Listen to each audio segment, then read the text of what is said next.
Bang, lagi apa bang? Lagi ukur Ukur apa bang?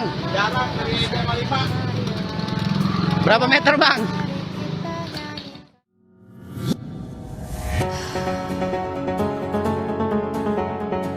Viral sebuah video memperlihatkan orang tua calon siswa membuktikan kecurangan pada penerimaan peserta didik baru Provinsi Banten 2023 jalur zonasi dengan mengukur jarak antara rumah dan sekolah menggunakan meteran. Aksi itu dilakukan oleh Aib Amir, warga Kota Tangerang.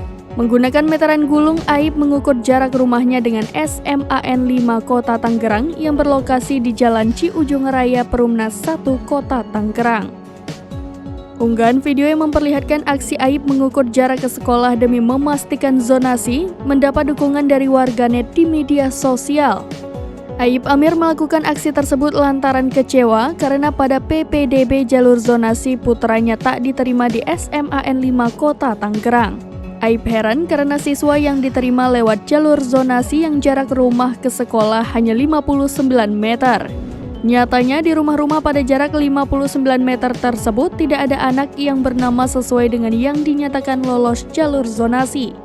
Dalam keterangan disebutkan Aib mengukur jarak terdekat dari pemukiman warga ke SMAN 5 Kota Tangerang secara manual menggunakan meteran.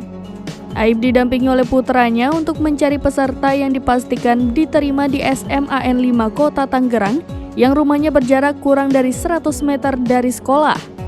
Dalam video yang beredar, Aib terlihat membawa meteran mengukur jarak dari sekolah ke salah satu rumah siswa. Aib mengatakan heran karena tak ada siswa yang terdekat tertera yang mendaftar ke SMAN 5 Kota Tangerang tersebut.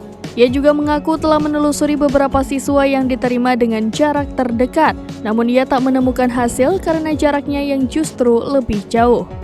Kini, video aksi orang tua siswa mengukur jarak ke sekolah itu menyita perhatian warganet. Tak sedikit warganet yang memberikan komentar beragam soal PPDB jalur zonasi yang dinilai kontroversi. Sejumlah warganet pun curiga banyaknya kecurangan dalam sistem zonasi tersebut. Ada juga warganet yang menyarankan agar pemerintah kembali memberlakukan sistem nilai.